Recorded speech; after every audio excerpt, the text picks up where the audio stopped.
yego ngo bwira mugenzi wawe ngo ubugabo si ubutumwa kibaza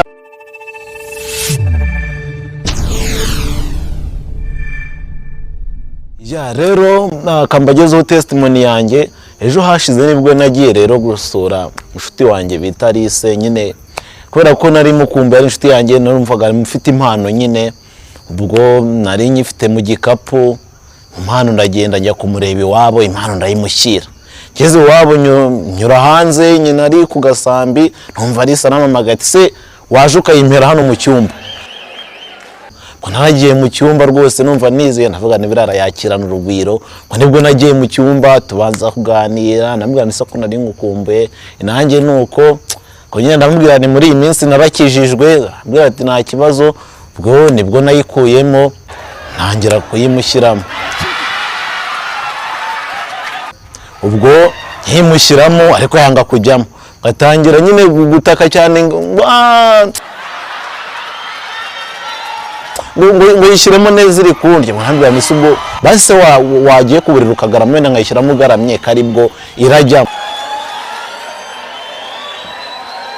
tarambwira ati nta kibazo sheri tereka ngarame ndebe ko irajyamo neza ubwo rero nyina ubwo yari ari hanze ntumbaze uko yabyumvise nyina badukanye ikibando turayishyiramo nkayica ubwo rero nyina nibwo yinjiye mu cyumba aje asanga nyine kubw'amahirwe asanga inkweto nayo namuzaniye yamukwiye dahi nukuri kw'Imana ubwo rero so guys reka mukanya nakira Alice muzana babwiriye testimony yatubayeho murumva ko nyine n'ibintu byo bitunguranye nyina yari aturahiye aho binikaga ariko kubw'amahirwe asanga inkweto yamukwiye muraho neza kanizere ko mumeze neza nanjye meze neza nta kibazo ngiye mumbona rero nitwa Alice ariko ejo bundi ngiye muri kiramo ahantu hari abantu benshi narababwiye ngo nitwa Alice mbona batangiye guhuhisha amagambo ngo urasa Alice ngo abantu bagiye kuzimura ngo ntago ari wera niba babona ameze nkawe ariko simbizi gusa nyine nimugire ikibazo namwe ngo namwe mube nk'abari abantu kuko nyuma ya kiragiye ubuzima bwarakomeje ameze neza nta kibazo rero ngende umuntu ukunda gusenga cyane pe nkunda gusenga ndakubwiza ukuri ko nta n'idini narakandagiramo amadini yose nayasengeyemo ahubwo nsigaye mbona n'abantu bakambwira ngo dore ka gakobwa kirirwa kazerera mu madini ngo dore ka gakobwa ego ko mana yanjye wumve ko ubu nabaye icibwa ry'imigani gusa nyine aho mperukira i Kigali nagezeyo nsanga ko kujya mu madini kwanjye nsanga habaho ADPR ngo Kicukiro ADPR Remera ko abadeperi bakunda gusenga nibo nkunda kujyamo akenshi cyane nyine tu n'abakatolike abadivini fakwa ari inzaduka njyayo ariko bo nagiye mu nsengero z'abadeperi nyine ukareba urusengero ADPR Kicukiro bahise urusengero barwise izina bigendeye kuko ahantu nyine hitwa n'uburyo hitwaye ejo bundi rero njye kwiga Nyagatare mbaza ngo nagezeyo bigenda bite kwa kujera mu nsengero cyane nagezeyo nsanga ngo hari ADPR ngo kabasazi byaranunguye byatari ADPR kabasazi ibaze ko nahise numva ko byibura abo nyine kuko nari mvuye i Kigali mbona ngo ADPR Kicukiro ADPR Remera naregeranyije mbona ko n'abantu basengera muri kabasazi nabo nyine ari abasazi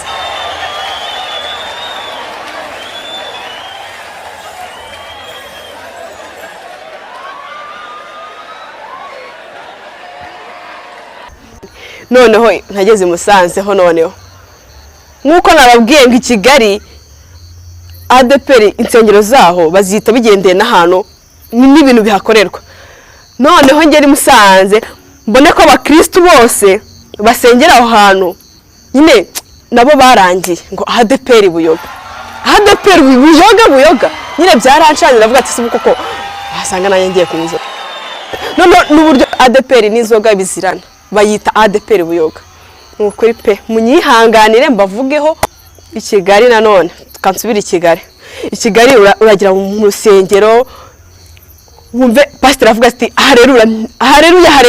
nyine n'umwuka mwinshi byahatari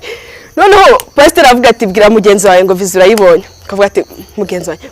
visi urayibonye nyine kumva ari utuntu twiza utuntu nyine wumva nyine mu matwi nyine kumva nawe turagushimishije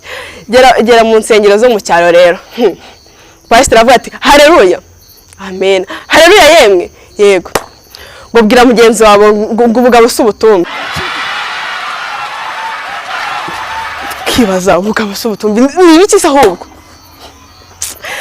ngo bwira mugenzi wawe ngo abo bose bakwirukankaho birirwa bagutesha umutwe Imana iraje bakuruza gakonzo kandi tuzi ko Imana nagirwana Imana yemwe niyo waba uri umunyabyaha ute Imana iragufasha ariko bwira mugenzi wawe Imana giraje mukuruza gakonzo ADPR rero munyihanganire kamavuga akantu kanyuma ubundi nigendere murabizi ndabakunda muri ADPR rero man nawe ako kantu uzakibaza hari ijambo na pasteur ubwe ntabwo njya numva ari kurivuga neza ndaje ndikubwire wumve niba ari ibyo ariko ntago ari ibyo ujye usanga ukumva umuntu aravuze ngo kwacina na Yesu na pasteur kwacina na Yesu nyine ukabona yegera ngo kwacina na Yesu iwo Yesu urgucinya ubwo nagaza mana ya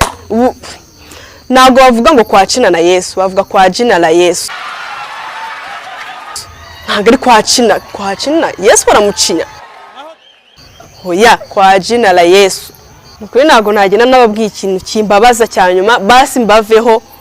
wenda nzagaruka mfite ndi gushima Imana avuga ati byibura wenda aho bigeze byahindutse hari igihe imvura igwa ari nyinshi byahatari none inkuba zigakubita none turi gusenga none hari ukuntu tuba twegeranye cyane kuko abadepera bari benshi cyane mu rusengero tukaba twegeranye cyane ukumva murakubise nk'urukokora ngo toka satani ariko kutokesha ikintu ubura kureba satani ninde ubura gutokesha ninde gutoka satani kandi ukabivuga uri kureba uwo muntu ntago ari bari ibyo ntago ari byo pe basi munyihanganire gusa nyine ubutaha tuzaza tuvuga utundi tuntu ndabakunda cyane murakoze. Yeah, yes my people, this is Mia Boss, that boy, wa muhungu wanyu bakunda neza cyane. Ese waba ukeneye kwagura impano yawe, ukeneye kwishima, ukeneye kuzamura impano yawe ndetse n'ibyo ukora abantu bakabimenya. This is the time. Niyo mpamvu twazanye iki? Twazanye event yitwa Mia Boss Comedy Show every Saturday. Don't plan to miss. Abanyeshuri muri kaminuza y'u Rwanda ishami rya Nyagatare ndagira ngo babwire ko ibintu bigiye kujya bihera hihi kuri sare ya Muvumba. Ahantu bigira muri classe ya 7 aho ngo no bigiye kujya bibera mukaza mukara video zanyu live ibintu bikaba wane zambavu zanyu zirwaye mukazivura abarwaye mugongo muzane n'abana banyu mwinjoying for free muze tubahereza ibyishimo nta nyota y'amafaranga dufite turangajwe n'iki no kubahereza ibyishimo mukishima mukaramba so abantu mwese you are welcome your boy Mia Boss.